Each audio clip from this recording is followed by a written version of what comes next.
우리는 어제에 이어서 시편 102편을 묵상하고 있습니다. 시편 102편의 표제어는 맨 앞에 나와 있는 제목이 이렇게 되어 있습니다. 고난당한 자가 마음이 상하여 그의 근심을 여호와 앞에 토로하는 기도입니다. 이 시편을 기록한 사람이 누구인지는 정확하게 알 수 없지만 이 시편을 기록한 사람의 시인의 상태가 어떠한지는 이 표제어를 통해서도 우리가 충분히 알 수 있습니다. 고난당한 자라는 뜻은요, 아주 무거운 것에 짓눌리는 사람이라는 의미입니다. 특별히 경제적인 어려움을 겪을 때 자주 사용된 용례가 있습니다. 시인은 경제적으로 극심한 가난한 상태에 놓여 있는 듯 보입니다.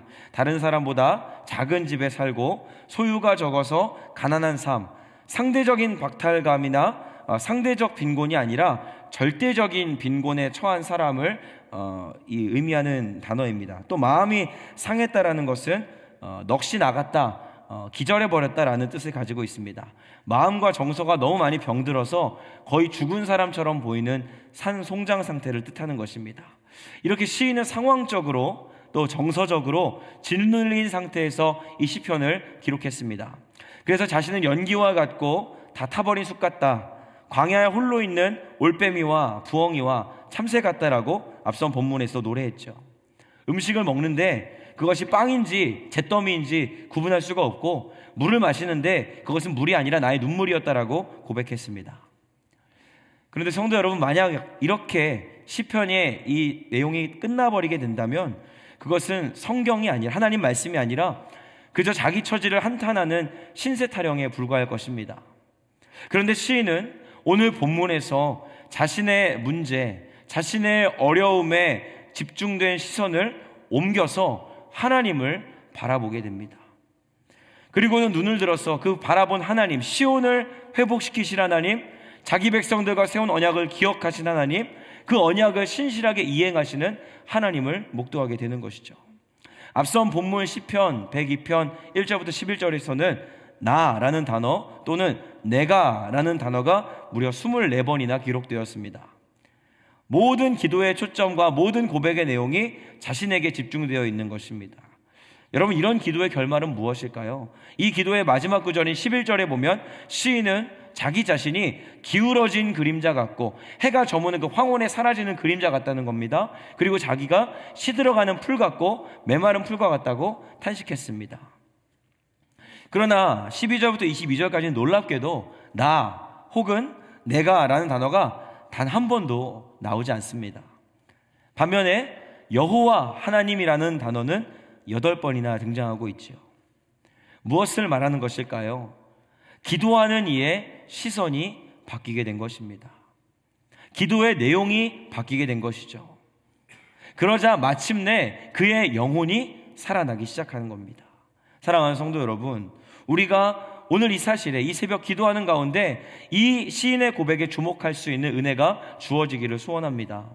시인의 시선이, 시인의 기도가 자기 자신에게 집중될 때는 황혼에 바스라지는 그림자 같았습니다. 시들고 메말라 죽게 될 풀 같았습니다. 그저 죽음을 향해 달려갈 뿐이고 아무런 소망도 발견할 수 없는 그런 존재밖에 될 수 없었습니다. 그러나 시인의 시선과 그의 기도가 하나님을 향하게 되니 모든 것이 달라지게 되는 이 역전의 은혜가 허락된 것을 보게 됩니다. 사랑하는 성도 여러분, 오늘 우리의 기도가 우리 자신에게만 집중되지 않기를 소망합니다. 저와 여러분의 필요와 간구를 하나님께 올려드리는 일 너무나 중요하죠. 그러나 우리에게만 집중된 기도는 생명력이 없습니다. 한옥 목사님은 기도에 대한 지침서 책을 집필하셨는데 제목을 이렇게 정하셨는데 참 그 제목이 큰 어떤 감동을 주었습니다. 기도, 하늘의 능력을 다운로드하라. 하늘의 능력을 다운로드하는 게 기도라는 거예요. 그렇죠. 우리의 힘과 능력으로는 우리의 인생을 살아갈 수가 없기 때문에 반드시 신자는 하늘로부터 오는 주님의 은혜와 그 능력을 공급받아야 살아갈 수 있는 존재인 것입니다. 믿으십니까? 오늘 우리가 이 기도의 생명력을 공급하시는 하나님께 모든 시선을 집중하기 원하는 것입니다. 그래서 우리 모든 아름다운 기도의 향기를 주님께 올려드리며 정말 그 하늘의 생명력을 이 땅에서 소유할 수 있는 그런 생명력 넘치는 활력 있는 신자로 이 땅을 살아가는 은혜가 오늘 이 새벽 예배에 나오신, 기도하러 나오신 모든 퀸즈 하나님교회 성도 여러분에게, 온라인으로 함께 하시는 모든 성도님들에게 동일하게 허락되어지기를 주님의 이름으로 축복합니다. 이렇게 주님을 바라봄으로 영혼과 중심이 새롭게 된 시인은 다시금 시선을 돌려 자기 자신을 바라봅니다. 그러나 수많은 한탄과 수많은 눈물이 오갔던 이전에 기도하는 그 내용이 전혀 달라졌음을 볼 수 있는데요, 본문 23절과 24절을 제가 다시 한번 읽어드리겠습니다. 그가 내 힘을 중도에 쇠약하게 하시며 내 날을 짧게 하셨도다. 나의 말이 나의 하나님이여 나의 중년에 나를 데려가지 마옵소서. 주의 연대는 대대에 무궁하니이다. 시인은 지금 인생의 중년을 살고 있습니다. 그런데 그 중년의 시기에 하나님이 자기 연수를 짧게 하시는 것을 느꼈습니다. 그래서 지금은 주님, 나를 데려가지 말아 주십시오. 주님의 연대는 대대에 무궁하십니다 라고 하나님께 간청하는 모습을 보게 됩니다. 저는 이 본문을 묵상하면서 시인이 하나님께 마치 이렇게 간청하고 있는 것처럼 느껴졌습니다. 여호와 하나님, 당신의 시간은 무궁하고 무한하십니다. 그래서 당신은 언제 나를 데려가시든지 당신께는 별 차이가 없을 것입니다. 그러나 한낱 인간인 저에게는 지금 저의 이 시간이 너무너무 소중합니다. 그러니 지금은 저를 데려가지 말아 주십시오. 사랑하는 성도 여러분, 23절까지 다다른 시인의 고백은 참으로 지혜로운 고백이 아닐 수 없습니다. 왜 그렇습니까? 그는 하나님의 영존하심과 전능하심과 무궁하심을 깊이 깨닫고 있습니다. 그리고 그 하나님 앞에서 나라는 인생이 얼마나 짧고 얼마나 작고 얼마나 연약한지를 고백하죠. 여러분, 그래서 그는 지혜롭습니다. 왜 그렇죠? 이 사실을 아는 자들이 많지 않기 때문입니다. 하나님은 영존하시고 하나님 무궁하시다, 그 인자가 대대에 이르신다라는 그 사실, 그러나 나는 연약하고 한없이 작고 내 연수는 짧다는 사실을 깨닫지 못하는 자가 세상에 너무나 많기 때문입니다. 여러분, 우리의 중년에 이러한 지혜를, 이러한 신앙을 소유할 수 있겠습니까? 우리가 만약 그런 지혜를 소유할 수 있다면, 그리고 이미 우리가 그 지혜를 가진 자라면 그것은 정말 큰 하나님의 축복이고 선물일 것입니다. 중년에 이르러서 자기 삶에 경영하기에 실패하고 인생이 무너져내는 사람들을 참 많이 보셨으리라 생각됩니다. 연예인, 정치인, 사업가, 목회자에 이르기까지 안타까운 수많은 사연들을 우리는 너무나 많이 듣고 목격하게 됩니다. 과거에는 40살이 되면 불혹, 세상 일에 미혹되지 않는다라고 말했지만 이제는 40을 넘어 60대, 70대가 되어서도 다혹, 미혹과 유혹이 많은 시대를 살아가는 것 같습니다. 이렇게 혼란하고 어두운 시대 한가운데 우리가 살아가면서 하나님의 크심과 나의 작음을 깨닫고 겸손히 행할 수 있는 그 한 사람, 하나님의 말씀으로 날마다 나를 비춰보면서 그 말씀에 순종하려고 몸부림치며 삶을 살아가는 사람보다 더 복된 사람이 있을런지요. 간절히 바라기는 오늘 이 시인의 고백이 저와 여러분의 고백이 되고 우리 모든 성도들의 신앙 고백이 되어서 겸손한 자를 기뻐하시는 하나님의 은혜를 맛보고 경험할 수 있는 축복을 누릴 수 있게 되기를 소망합니다. 본문 마지막 28절을 읽어드리겠습니다. 주의 종들의 자손은 항상 안전히 거주하고 그의 후손은 주 앞에 굳게 서리이다 하였도다. 주의 종의 자손들은 이스라엘 백성들을 의미합니다. 종을 그 주인이 책임지듯이 주인이신 하나님께서 이스라엘을 책임지시고 약속의 땅에서 안전히 거주할 수 있게 해주시기를 기도하고 있습니다. 그리고 그들의 후손 또한, 그들의 자녀들 또한 하나님 앞에 굳게 서는 믿음의 세대가 될 수 있기를 소망하고 있는 시인의 모습을 보게 됩니다.